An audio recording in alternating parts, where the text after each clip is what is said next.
Hello, you're welcome to World Impact, a daily broadcast of the Redeemed Christian Church of God, House of Honor, Zonal Headquarters. I appreciate the Almighty God on your behalf for His goodness at all times. I pray that the goodness of God that He has been exposing in your life would not come to an hold in the name of Jesus. Shall we please pray? King of glory, we want to thank you for another wonderful privilege you have given unto us to be able to hear your word again today. Father, as we go into your word, please speak to us. Show us those things you need us to know, particularly at this time. At the end thereof, we will return all the glory back to you. Thank you because you have had. In Jesus' mighty name, we have prayed. Today I want to talk to us on the topic sonship. Sonship. Let me start by asking you, what is your relationship with the Almighty God? I have heard a lot of people saying they are servants of God. I've heard other people calling themselves messenger of God. I've heard a lot of people also calling themselves friends of God. But if you will turn your Bible with me to our Bible reading, which is taken from 1 John chapter 3, from verse 1 to verse 3, you will have an understanding of what we are about to look at even today. 1 John chapter 3, from verse 1 down to verse 3. Behold, what manner of love the Father had bestowed upon us, that we should be called the sons of God. Wherefore the world knoweth us not, because they knew him not.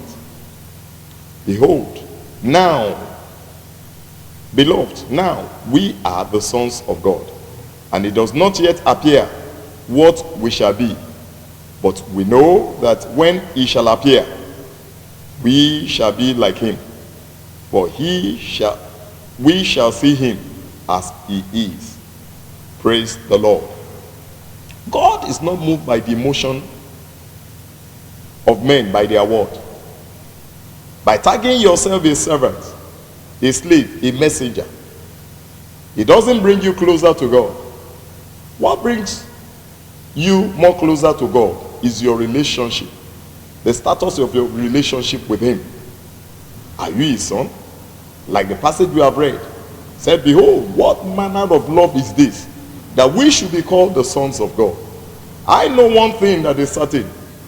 A slave, a messenger, or a friend does not have access to the bedroom of the father.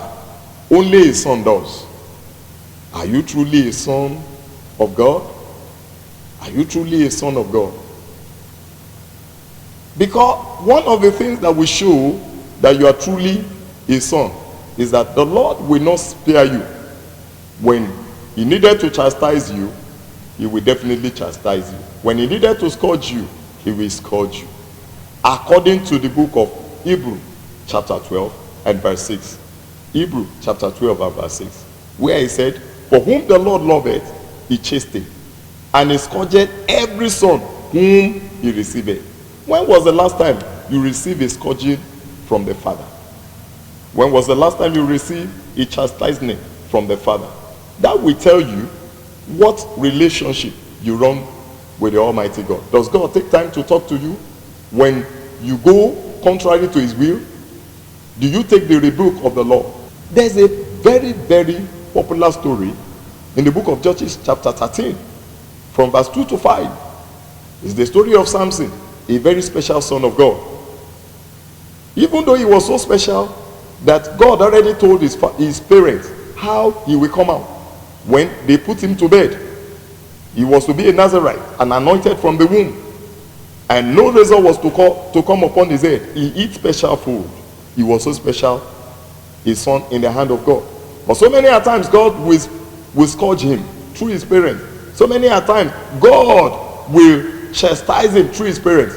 But Samson refused to obey the line of chastisement until he met his Waterloo, and he was destroyed with the enemy.